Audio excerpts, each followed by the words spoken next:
Welcome back from spring break, Cal Bears. It's finally time to start gearing up for the last few weeks of the semester. That's right, Tatiana. We are all anticipating summer's arrival, but in the meantime, there are a few local events that you should know about. So get ready. It's time for this week's Berkeley Beat. The ClassPass Advisory Committee held a forum on April 4th discussing AC Transit's referendum to discontinue free bus passes for UC Berkeley students at the end of spring 2013.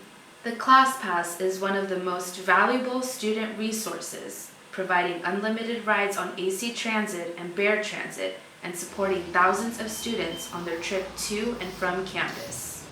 Parking is already very limited here at Berkeley, so there may just be even more congestion and traffic with a lot of commuters who come to campus. So there'll be a lot of problems with that, given if Bear Transit service is cut as well as AC Transit service is cut. While voting takes place from April 9th through April 11th to determine if the ClassPass will be renewed for another 7 years, a student speaks out about how important it is for UC Berkeley to cast in their votes. AC Transit ClassPass doesn't get renewed. A lot of the service that we've worked hard to preserve will be removed, including modifications and improvements to the 52, the 51B. From April 9th to April 11th, students will vote on whether or not to renew the ClassPass for another 7 years. On Wednesday, April 3rd, members of the Human Rights of the Incarcerated Coalition at Cal marched on Sproul Steps. Bound by ropes, they protested mass incarceration. Each student wore an orange-colored shirt bearing an inmate's number on the back and held posters saying, ASUC invests in Microsoft, which profits off of prison labor. The rally was in support of an ASUC bill demanding that the university divest from all corporations profiting from mass incarceration. On April 6th, the Dasha Recruitment and Retention Center held their first annual Transfer Empowerment Day, where high school and community college students attended workshops, student panels, and connected with speakers discussing the prestige at UC Berkeley.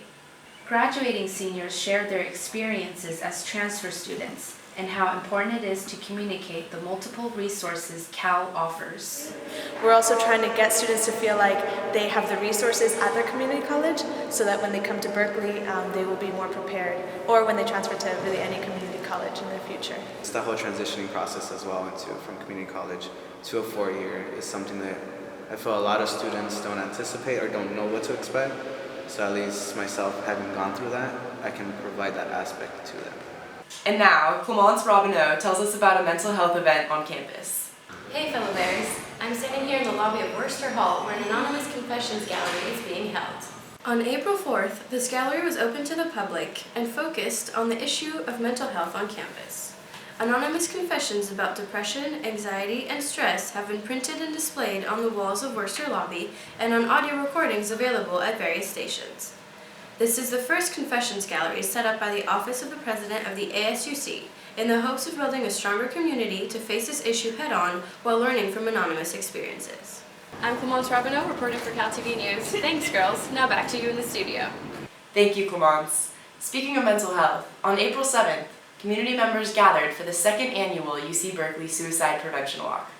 On April 7th, participants walked to raise money for the American Foundation for Suicide Prevention. Speaking of healthy and delicious foods, our pick of the week is Saturn Cafe, a vegetarian diner located on the corner of Alston and Oxford. Saturn Cafe not only offers delicious vegan, gluten-free, and vegetarian dishes, but also organic beer and kombucha on tap.